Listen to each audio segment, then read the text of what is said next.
असं म्हणतात, ज्याला चालायचं असतं त्याने हातातल्या दिव्याकडे बघायचं असतं, आजूबाजूच्या रोषणाईकडे किंवा अंधाराकडे बघायचं नसतं.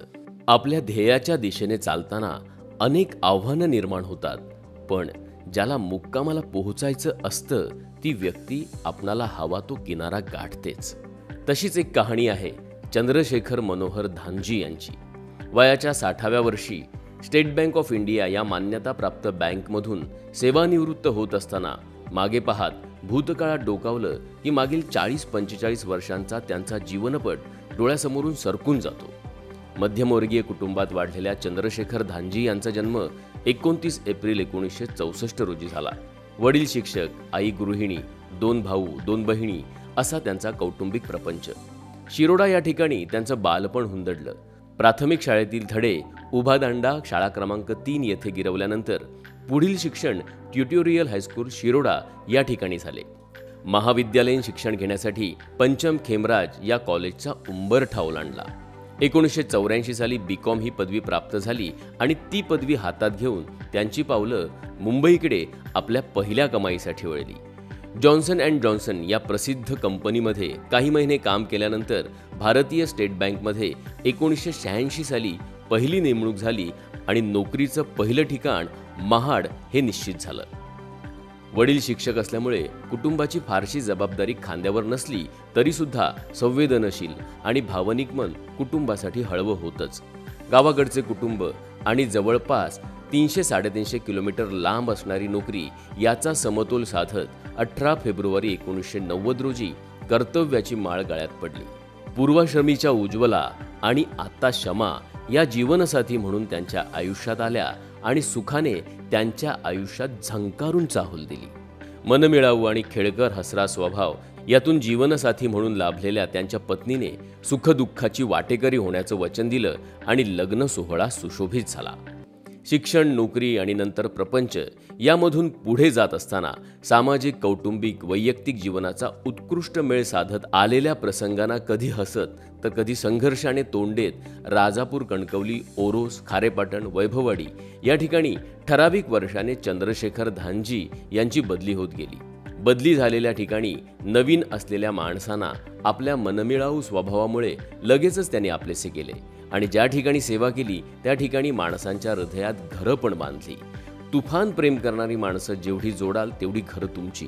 या उक्तीप्रमाणे चंद्रशेखर धांजी यांनी आपल्या बँकेच्या सेवेसोबतच बँकेतील ग्राहक, कर्मचारी यांच्याशी प्रेमाचे नाते जोडत बँकेत राहून सुद्धा व्यवहारापलीकडे मैत्री जपली, नव्या पैशात न मांडता येणारी.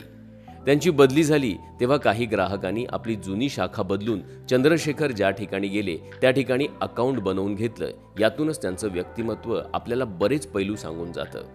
वयोवृद्ध पेन्शनधारी आजी आजोबांना स्वतःच्या खिशातून गाडी खर्चासाठी किंवा जेवणासाठी पैसे द्यायला त्यांचा हात कधीच आखडला नाही. आतापर्यंत केलेल्या सेवेसाठी जेम्स हा सर्वोत्कृष्ट पुरस्कार त्यांना 3 वेळा प्राप्त झाला आहे. हीच त्यांच्या सेवेची बँकेने त्यांना दिलेली पावती त्यांची निस्वार्थी सेवा अधोरेखित करते. वर्ष कशी पटकन निघून जातात ना, की गतिमान माणसाला ती पटकन गेल्यासारखी वाटतात माहीत नाही. याप्रमाणे 39 वर्षांचा कार्यालयीन अनुभव, त्या ठिकाणी केलेली निस्वार्थी सेवा आयुष्याची आज शिदोरी बनली आहे. अखंड ऊर्जा सळसळत असली तरी नियत वयोमानाप्रमाणे सेवेला पूर्णविराम द्यावा लागतोच, कारण कॅलेंडर परमिशन देत नाही. कलमठ येथील ब्रांचमध्ये चीफ असोसिएट या पदावरून निवृत्त होताना आज प्रामाणिक आणि निस्वार्थी सेवा केल्याचं समाधान नक्कीच त्यांच्या मनाला होत आहे आणि त्यांच्यासकट सर्व कुटुंबाचं मन आनंदानं तेजाळून गेलं आहे. त्यांनी उमटवलेला आपल्या कार्याचा ठसा नक्कीच येणाऱ्या कालावधीत प्रत्येक कर्मचाऱ्याच्या मनामध्ये आणि अंतरंगात नव्याने उमटत राहील. क्रिकेट पाहणं, निसर्गात फिरणं आणि सायकलिंगची प्रचंड आवड या छंदामुळे त्यांचं व्यक्तिमत्व लाघवी आणि प्रसन्न दिसतं. सायकलिंगमध्ये सुद्धा मेडल जिंकून त्यांनी आपल्या आयुष्याचं चाक अजून गतिमान केलं आहे. साहित्यिक उपक्रमात रुची असल्याने कोमसापचे अध्यक्ष बॅरिस्टर नाथपाई सेवांगण साने गुरुजी कथामाला या उपक्रमात त्यांनी आतापर्यंत हिरहिरीने भाग घेतला आहे. नाडकर्णी नगर येथे झालेल्या स्नेहसंमेलनात दादा कोंडके यांच्या काशी ग काशी या गाण्यावर आपल्या पत्नीसोबत नृत्यासाठी थिरकलेली त्यांची पावलं पाहून सगळ्यांनाच आश्चर्याचा धक्का बसला. नृत्याचा देखील सुप्त कलागुण त्यांच्या व्यक्तिमत्वात आहे याची प्रचिती या प्रसंगी सगळ्यांना झाली. या सगळ्या छंद आणि आवडीतून आपलं त्यांनी रसिकत्व जपत साहित्यिक जाण वाढत ठेवली आहे. कलेसोबत मैत्री ठेवून रसिकत्व बहरत ठेवलं आहे. आईचे प्रेमळ संस्कार, वडिलांचं आजारपण, नोकरी सांभाळत दायित्व म्हणून वडिलांची केलेली सेवा, कर्तव्यनिष्ठा, जबाबदारी, संवेदनशीलता याचा त्रिवेणी संगम दाखवते. संसाराची गाडी कधी वंगण कमी आहे म्हणून अडखळली नाही. आपले आईवडील आणि सासू सासरे यांच्यासोबत एकाच छताखाली राहून सहजीवनाचा जो आदर्श त्यांनी ठेवला त्याला तोड नाही. गुणी संतती आणि समंजस जोडीदार मिळाला की आयुष्याची फुलबाग होते. त्याचा सुगंध मग दाही दिशांना दरवळतो. शिवम हा मुलगा आणि वैष्णवी ही सून धानजी मेडिकल व्यावसायिक म्हणून आपलं करिअर कणकवलीमध्येच करत आहेत आणि एकत्र कुटुंबात छान रमली आहेत. हीच त्यांच्या सुखाची झोप आहे. माणसाला निश्चिंत झोप फक्त प्रामाणिकपणा असल्यावरच येते.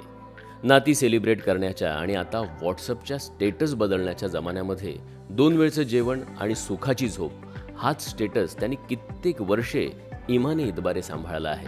गरज असणाऱ्यांना मदतीचा हात, पाळीव प्राणी, कुत्रे, मांजर यांच्याबद्दल अमाप प्रेम हे त्यांच्या जगण्यातील संवेदनशीलता दाखवते.